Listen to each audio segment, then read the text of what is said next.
So, Paul, this is a little unfair because they just broke, but you are such a whiz. Give us your initial reaction. Well, it's a little disappointing. I mean, the market had expected a slowdown from Q3 because in Q3 we had incredibly strong exports, including of soybeans, and we expected that to come off. That has come off a little bit more than expected. The consumption held up. Was in line with expectations. Again, a little bit slower than Q3, but nothing to worry about. And the key thing going forward is we've seen a big surge in confidence post the election. What's that going to do to consumption as we go forward? We can't really tell from these figures. It's too soon.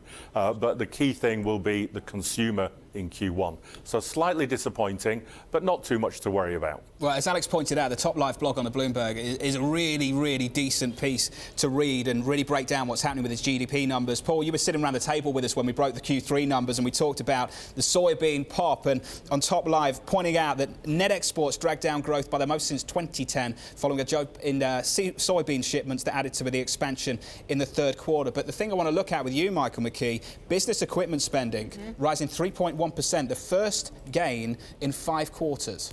Yeah, I'm just getting a look at all of these data, and it does appear to be a reasonably good quarter.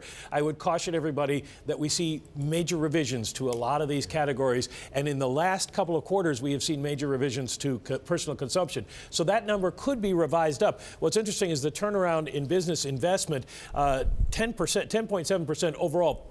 Business fixed investment, which is kind of what you want to look at, 4.2%. Intellectual property, 6.4%. So we've seeing businesses spend money again. Most of the reason that this comes in is a little bit disappointing, not just consumer spending, but also a big decrease in exports that hurt the economy. It's a trade and consumer spending issue rather than any kind of decline in the economy, and this kind of bodes well. Well, Michael, you mentioned trade, of course, a little bit later on Trump's agenda. President Trump will be meeting with Theresa May. Theresa May approaching the Tomb of the Unknown Soldier in Washington, D.C. to lay down a wreath at the moment. That is Prime Minister May on your screen. But the trade balance, as someone has just pointed out to me, that's the big subtraction to growth here. Yep. Paul Mortimer-Lee, when you look at that trade balance, whether it's soybeans or not, that's going to be a big topic of discussion in D.C. over the next 4 years, isn't it?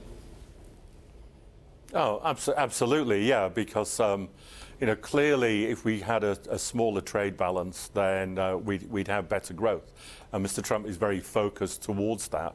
The key thing is, I think global trade is picking up, and I think global investment is picking up, and so that should benefit the U.S. The real kind of threat to that story is the strength of the dollar, and whether that goes further. And clearly, with the Fed planning to hike rates this year, and potentially some of Mr. Trump's policies adding to strengthen the dollar, the border tax adjustment, for example, would do that, then the key question, the key drag on growth, I think, is not going to be domestic. As Mike said, domestic investment seems to have turned the corner, and some of the investment surveys show strength into Q1.